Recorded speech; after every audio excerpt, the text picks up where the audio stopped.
नमस्कार। Guardian nursing classes के biology lecture series में आपका स्वागत है। मैं डॉक्टर जेपी दुबे। अब आगे का कुछ सेल के बारे में हमने स्टार्ट किया था, हम उसको आगे कवर कर रहे हैं। तो ओवरव्यू ऑफ सेल है और एनसीईआरटी लाइन टू लाइन है, इसलिए आप इसको फॉलो करिएगा। और इस पे एमसीक्यू मैंने लास्ट लेक्चर में कुछ करवा दिया है और ये केवल थ्योरी लेक्चर है। तो क्या आता है ओवरव्यू ऑफ सेल, सेल से हम क्या समझते हैं।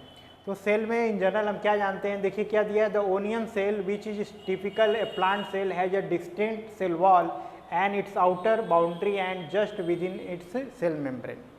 तो जो भी सेल मेम्ब्रेन होती है और जो प्लांट सेल होती है उसमें क्या होता है, सेल मेम्ब्रेन के ऊपर एक और मेम्ब्रेन होती है जिसको हम लोग सेल वॉल बोलते हैं। तो ओनियन सेल का में क्या होता है कि एक टिपिकल प्लांट सेल है, प्लांट सेल के रूप में हम इसको जानते हैं। और यह एक इसके जो सेल मेम्ब्रेन होती है इसके आउटर लेयर पे क्या रहता है, एक सेल वॉल बनी होती है। ठीक, साथ में दूसरा एग्जांपल दिया जो ह्यूमन चिक सेल है। ह्यूमन चिक सेल यानी गाल के चिक के म्यूकोसा वाली अगर सेल हम बाहर निकालते हैं तो वहाँ पे हमको क्या दिखाई देता है, केवल एक सेल मेम्ब्रेन दिखाई देती है। यानी कि सेल जो होती है वो दो तरह की है, एक जो है सेल वॉल के साथ है और एक डायरेक्ट सेल मेम्ब्रेन है। तो जो डायरेक्ट सेल वॉल के साथ है वो क्या है, वह प्लांट सेल है, और जो केवल सेल मेम्ब्रेन है वो क्या है, एनिमल सेल है। तो ये याद रखिएगा। फिर आगे आता है ए dense membrane bound structure called the nucleus. This nucleus contain the chromosome which is turn contain the genetic material. जो भी अगर यूकैरियोटिक सेल्स होते हैं उसमें क्या होता है, एक सेल के अंदर एक न्यूक्लियस होता है। न्यूक्लियस में क्या होता है, डीएनए आरएनए जेनेटिक मटेरियल होता है। इनहेरिटेंस वाले जो कैरेक्टर जिनमें कैरी होते हैं वो क्या कहलाते हैं, जेनेटिक मटेरियल कहलाते हैं। आगे देखो, आगे आता है a cell that have a membrane bound nuclei are called eukaryote. Eukaryote, karyon मतलब क्या होता है, न्यूक्लियस, यू मतलब ट्रू, जिसमें ट्रू न्यूक्लियस होता है वो यूकैरियोट कहलाते हैं। Where the cell that the lack of membrane bound nucleus are called prokaryote. तो जो आपका यूकैरियोट होगा उसमें जो न्यूक्लियस होगा एक न्यूक्लियर मेम्ब्रेन में बाउंड होगा, और जो प्रोकैरियोट होगा उसमें न्यूक्लियर जो जेनेटिक मटेरियल होता है वो डिस्पर्स रहता है साइटोप्लाज्म में। The both prokaryotic and eukaryotic cell a semi fluid matrix called cytoplasm. इसमें जो ये लिक्विड होता है इसको हम लोग क्या बोलते हैं, साइटोप्लाज्म।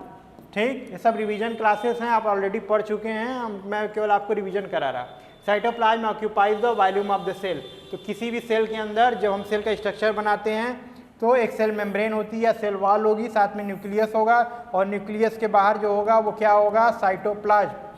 ठीक, साइटोप्लाज्म में सेल ऑर्गेनेली होती हैं जिसमें सारा जो है सेलुलर एक्टिविटी होती है।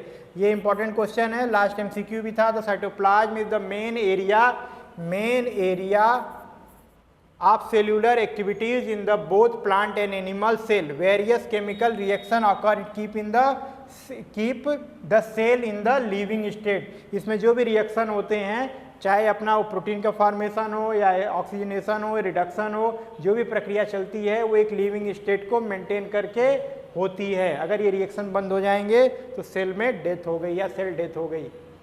फिर आता है बिसाइड द न्यूक्लियस, एक और स्ट्रक्चर क्या है देखिए, बिसाइड द न्यूक्लियस यूकैरियोटिक यानी जो ट्रू सेल्स हैं जिसमें न्यूक्लियस एक मेम्ब्रेन बाउंड है, cell have the other membrane bound structure distinct structure called organelles. तो इसके अंदर बहुत सारी चीज़ें जो होती हैं जैसे राइबोसोम वगैरह, एंडोप्लाज्मिक रेटिकुलम वगैरह, या फिर उसमें अगर प्लांट है तो उसमें क्लोरोप्लास्ट वगैरह, माइटोकॉन्ड्रिया वगैरह, ये सब क्या होता है, इसमें बहुत सारी ऑर्गेनेली होती है। कुछ ऑर्गेनेली का नाम दिया है, देखिए पहला क्या है, एंडोप्लाज्मिक रेटिकुलम। एंडोप्लाज्मिक रेटिकुलम क्या होता है, न्यूक्लियस के साथ ही जस्ट अटैच रहता है। द गोल्गी कॉम्प्लेक्स, लाइसोसोम्स को हम क्या बोलते हैं, सोसाइटल बैग बोलते हैं। माइटोकॉन्ड्रिया इज क्या है, ये energy powerhouse of the cell है। माइक्रो बॉडीज होती हैं कुछ, और कुछ वैक्यूल्स होते हैं। वैक्यूल्स वगैरह में क्या होते हैं, डाइजेस्टिव एंजाइम्स वगैरह होते हैं, वो सारी चीज़ें होती हैं। The prokaryotic cell lack such membrane bound organelle. जो प्रोकैरियोट होंगे उसमें मेम्ब्रेन बाउंड ऑर्गेनेली नहीं होती है। ठीक, ribosomes are non membrane bound organelle found in all cell both eukaryote and prokaryote. Exception है, याद रखिएगा, राइबोसोम जो है प्रोकैरियोट और यूकैरियोट दोनों में पाया जाता है, क्योंकि कहीं ना कहीं दोनों प्रोटीन सिंथेसिस में हेल्प की जरूरत पड़ती है, बिना प्रोटीन सिंथेसिस के कुछ भी नहीं बन सकता, तो इसके लिए राइबोसोम्स की आवश्यकता पड़ती है।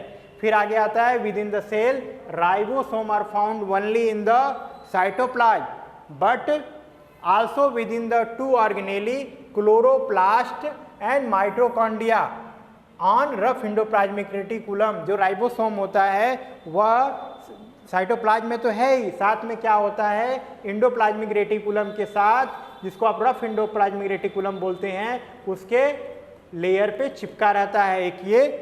दूसरे नंबर पे क्लोरोप्लास्ट। क्लोरोप्लास्ट क्या होता है, प्लांट सेल में पाया जाता है, उसमें भी राइबोसोम होता है, और माइटोकॉन्ड्रिया के अंदर भी सेपरेटली राइबोसोम पाए जाते हैं। ठीक, फिर आता है animal cell contain another non membrane bound organelle called centrosome. Very important, एक राइबोसोम था और दूसरा क्या है, सेंट्रोसोम। सेंट्रोसोम क्या हेल्प करता है, which help in the cell division. से सेंट्रोसोम से, जिसमें सेंट्रोसोम नहीं होगा वो सेल डिवीजन नहीं कर पाता है। फिर आगे आया cells differ greatly in size, shape and activity, not much important. For example, अब ये साइज, शेप और एक्टिविटीज पे जो आता है एग्जांपल कुछ पूछे जाते हैं वो देखिए। For example mycoplasma. Mycoplasma it is the smallest cell are the only 0.3 mu m. याद रखिएगा, लास्ट MCQ था, well bacteria could be 3 to 5 micro m mu m. तो जो आपका ये माइकोप्लाज्मा है सबसे स्मॉलेस्ट सेल माना जाता है, जिसकी लेंथ क्या होती है, 0.3 म्यूएम। ठीक, एक बैक्टीरिया का ग्रुप है, याद रखिएगा। फिर आता है एक और शब्द है, याद रखिएगा, PPLO। एग्जाम में आ चुका है, क्या लिखा है, PPLO क्या बोलते हैं, प्लूरो निमोनिया लाइक ऑर्गेनिज्म। ठीक, इज 0.1 म्यूएम। Size of typical bacteria 1 to 2 म्यूएम होता है, लेकिन इसका क्या है, 0.1 म्यूएम है, इसको याद रखिएगा। फिर आता है साइज ऑफ टिपिकल यूकैरियोटिक जो सेल होते हैं वो 10 to 20 होते हैं, यानी वो ज़्यादा बड़े होते हैं in compare to prokaryote. The largest isolated single cell क्या है, वेरी इंपॉर्टेंट, कई बार एग्जाम में आया है, it is the egg of an ostrich. शुतुरमुर्ग के अंडे को हम बोलते हैं। ठीक है, it is the egg of an ostrich. Among multi cellular organism human red cell यानी RBC red blood corpuscles, RBC is about 7 म्यूएम। नंबर याद रखिएगा, इन डायमीटर, बाइकॉन्केव इन शेप। ठीक है, नेक्स्ट चले। नेक्स्ट आता है nerve cell are some of the longest cell. याद रखिएगा, लॉन्गेस्ट सेल किसको बोलते हैं हम लोग, नर्व सेल को।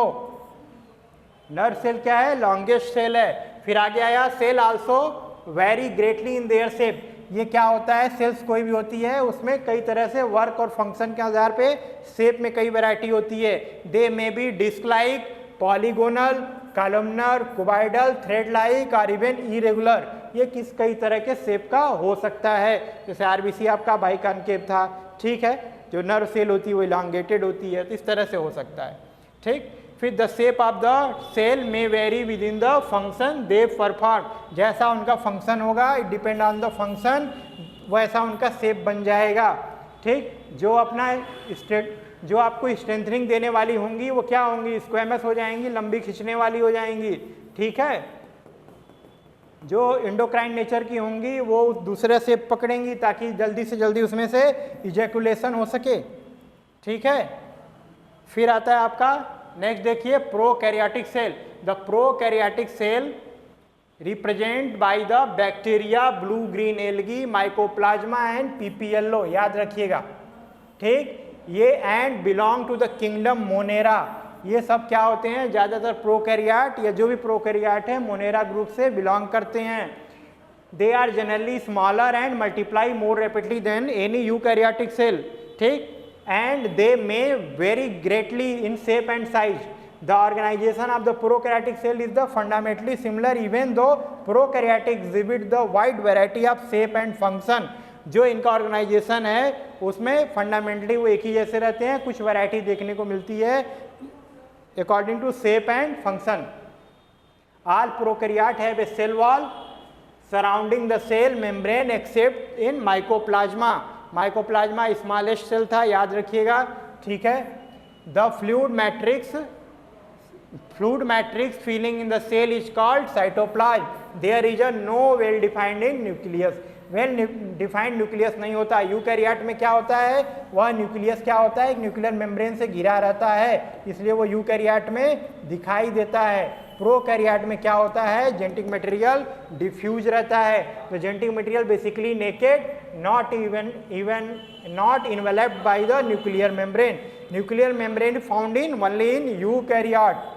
फिर आता है in addition the genomic DNA. याद रखिएगा, genomic DNA the single chromosome या सर्कुलर डीएनए में many bacteria have a small circular DNA outside the genomics DNA. This smaller DNA is called plasmid. Plasmid जो है जेनेटिक इंजीनियरिंग का समझिए एक miracle है, इसी के द्वारा बहुत सारे कार्य किए जाते हैं। आगे हम इसको देखेंगे। The plasmid DNA confirm certain a unique phenotype character.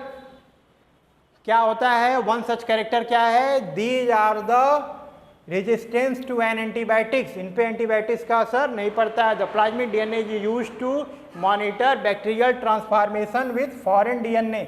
इसको हम लोग जब जीन थेरेपी करते हैं, जेनेटिक इंजीनियरिंग में प्लाज्मिड का डीएनए का प्रयोग किया जाता है।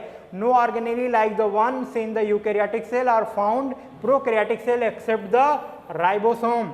राइबोसोम दोनों में पाया जाता है, याद रखिएगा, और साथ में एंडोप्लाज्मिक रेटिकुलम पे भी अटैच रहता है। Prokaryotic have something unique in the form of inclusion. ये याद रखिएगा।